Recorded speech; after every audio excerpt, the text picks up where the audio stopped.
Yo, yo, yo, and this is Mikeratto. And welcome back for another episode, which today we're going to talk about Survivor Series 2017 men's match, and of course the champions match. Well, first we're going to discuss about the men's match. In this match, we saw a lot of old rivalries and possibly new rivalries in the future which never came to fruition. There are a lot of teases from each superstar. We saw the interactions between Bobby Roode and Triple H. We even saw Kurt Angle, Nakamura. We even saw Braun Strowman, Randy Orton, Braun Strowman, John Cena, Samoa Joe, John Cena interacting in the ring. With some of them, well, they never interacted before. And some actually, well, rivals from before, they interacted in this match again, such as Cena and Kurt Angle, Triple H and Randy Orton in this match. While to think about it, all of their moveset were showcased, though some of them were eliminated quickly, like Nakamura and Bobby Roode. But there's a huge exception for this, and that's their building of Braun Strowman, which I can't blame for that move. Well, Braun Strowman was booked to be a monster, and yeah, he's the guy who's always chasing the title. We also see Triple H and Shane McMahon interaction in the match. The supposed to be son and the son-in-law of Vince McMahon himself. And we also saw Triple H hugging all the glory to himself when he won, like a true heel would do. Well, yeah. And also, well, we see the dominance of Braun Strowman, as I told you, when he almost eliminated everybody from the match. Well, if you're building a champion in the future, you need to build a guy who's actually being a dominant monster. Well, some of the monsters were booked weak in their championship matches and were strong during the build-ups, and one of this which is seen in Braun Strowman. You also see Triple H's betrayal, which yes, it was a build-up for their feud at WrestleMania between Kurt Angle and Triple H. Survivor Series, well, it's a good pay-per-view. While it built a lot of matches, and the matches, when they attack both brands, well, they establish it here. Not just that, everyone on the roster has their part, from the men's to the women's to the champions. We saw tag teams also competing for the respective brands. While we see a lot of things, Survivor Series at its own, while it created dream matches in the future or dream matches from the past that we're actually reliving it. And yeah, Survivor Series is a good pay-per-view itself. Well, not just that, we saw a lot of debut in this pay-per-view, especially in the 1990s when we saw the debut of The Undertaker in this said same pay-per-view. While also we need to discuss about Styles versus Brock Lesnar. AJ Styles is a good, actually not good, but great performer. He, regardless of his role, he can manage to impress us every day. And by this point forward, he was the WWE champion, which he won the title from Jinder Mahal, while he beat him for it weeks before Survivor Series.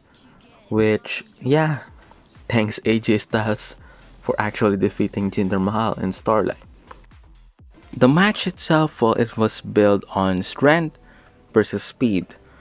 The speed and the athleticism of AJ Styles versus the strength of Brock Lesnar. And yeah, the match was good. While it saw a lot of selling between the two. Brock Lesnar actually selling his knee when AJ actually made it to the Cuff Crusher. Which the Beast, well, for today he doesn't that sell much to superstars, but for Styles he sold that injury kayfabe, which, well, even though he's the one who actually left as the winner, well, Styles actually made him suffer during the match, which is actually, well, it's a good storytelling between the two. And yeah, Brock Lesnar himself, well, it's rare for him to compete actually these days, and to actually for him to compete in this dream match against Styles. While it's amazing that WWE can actually have talent to both brands to compete and have dream matches between each other, that they don't have a feud, even if it is a one-off thing for each brand. Just a supremacy between the brands, or which champion is actually more dominant between the two. Though at that night, while Brock Lesnar showed him the Universal Champion, well, he is much better than the WWE Champion. We saw a lot of varieties of moves from AJ Styles, which, well, it's rare to see these days in the WWE, though you may see it more of the indies or in AEW, unless that guy, well, you're watching NXT often or you watching Rey Mysterio's matches. Well, yeah, you will see a lot of moves from AJ Styles which he used as an offensive move. Well, you may see this also on 205 Live, which cruiserweights, while they sacrifice their body just for entertainment, they do a lot of high risk stuff, from everyone to anyone.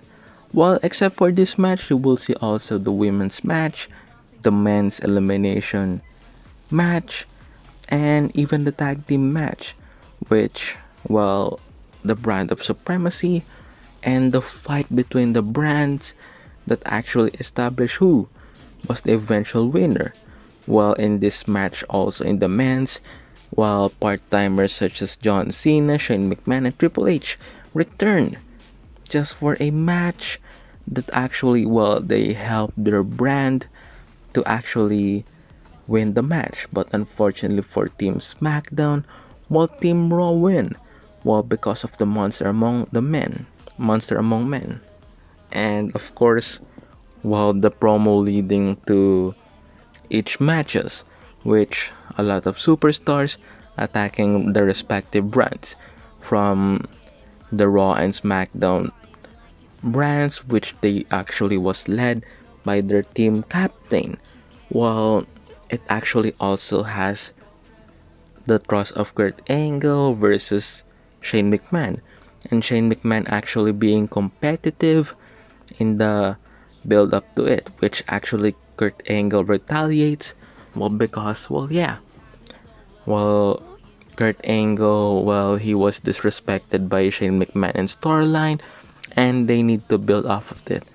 And also, we had seen a lot of dream matches in the Survivor Series matches. Well, not just here, but in the previous years also. And also the New Day versus the Shield. I'm not sure if this is their year or the next year, which we saw the Shield winning, while it's more predictable than ever because the three are former world champions. Though the New Day for themselves, while they are dominant on the tag team division, and it's the battle of the one stable who dominant the main event scene before versus the tag team that actually dominated the tag team scene in a long, long, long, long time.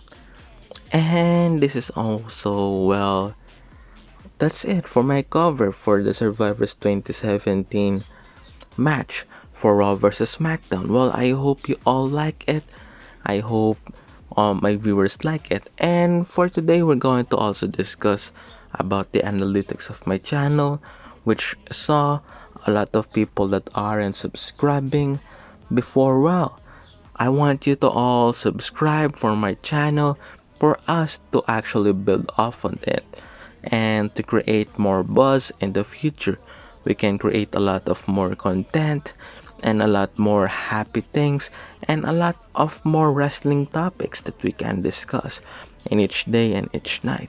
Well, that's it for today, and this is Mikeratto, and I hope you all enjoyed this video, and thank you for watching. And yeah, Peace. Subscribe, like, comment down below, and share.